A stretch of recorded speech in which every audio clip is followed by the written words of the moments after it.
Welcome to a linguistic approach to English grammar. In this video, we'll talk about common nouns, which can be either concrete or abstract. A concrete noun is a noun that you can experience with one of your five senses, such as taste, smell, hearing, touch, or sight. I know there's more than five senses, but we'll use these for simplicity. An abstract noun is an idea, a concept, or an emotion. It's something that you cannot experience through your five senses. Now we'll show some examples of each.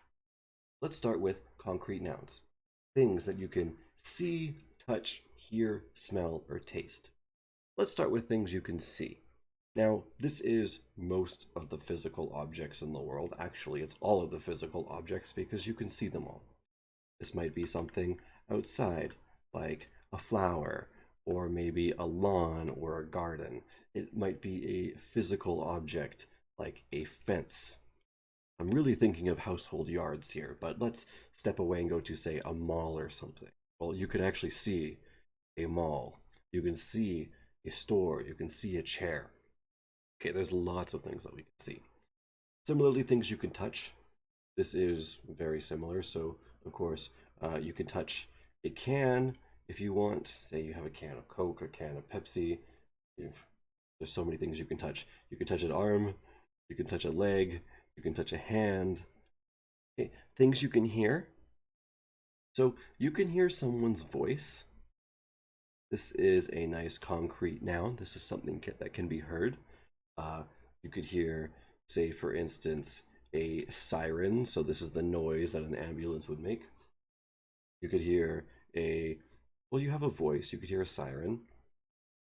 You could hear, say, a C or something. So this would be a musical note that you could hear. So a C or something like maybe a D flat. I think that's how you write that, a D flat. Okay, so these are all notes that you could hear. Things that you could smell. Well, here's a good example. You could smell, say, perfume. So perfume is something concrete that you can smell, or maybe something, I don't know, a little bit more disgusting. You could smell a fart. That is another example of a concrete noun. So you might be thinking, hold on a second. A concrete noun, how is a fart concrete? Well, remember, these are particles. This is gas that goes into the air. So gas itself is concrete. Okay, I don't mean just gas as being a fart. This could be the gas that goes inside of your car too. Things you can taste. So of course, any sort of food that you could taste. Okay, anything like sugar, anything like salt, all of these different things that you can taste. Listen, you know what concrete nouns are. There are thousands and thousands of examples. Abstract nouns, though, they're a little bit harder. These are the ones that we don't think of too often. So I have two different definitions here for abstract nouns that I think are really helpful. One is something that can be felt emotionally. Things like happiness or sadness. So a lot of the words, for instance, that are like sad or happy or a lot of other adjectives, abstract nouns are formed by taking that adjective and adding the suffix ness or ness to it. So happiness, sadness, of course not every single adjective works like this. Likability is another one. So for instance, he is a person with high likability. Okay, you can experience, of course, negative emotions such as things like depression, something like envy, something like fear. These are all examples of abstract nouns. Now, there's this other side to abstract nouns, which are things that you can know or you can understand. So your concepts or ideas. Things I mentioned before, such as adolescence. So, of course, this is the teen years of your life. Childhood would be the young years of your life.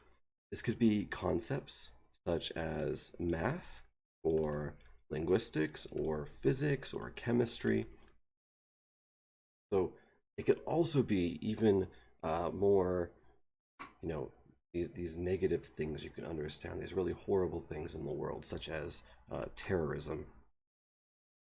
Or maybe even something more neutral related to politics, such as the concept of democracy. So these are all different types of abstract nouns. And not all of these you can put the word the or before like you can with the concrete nouns, but you can usually put his or her before this.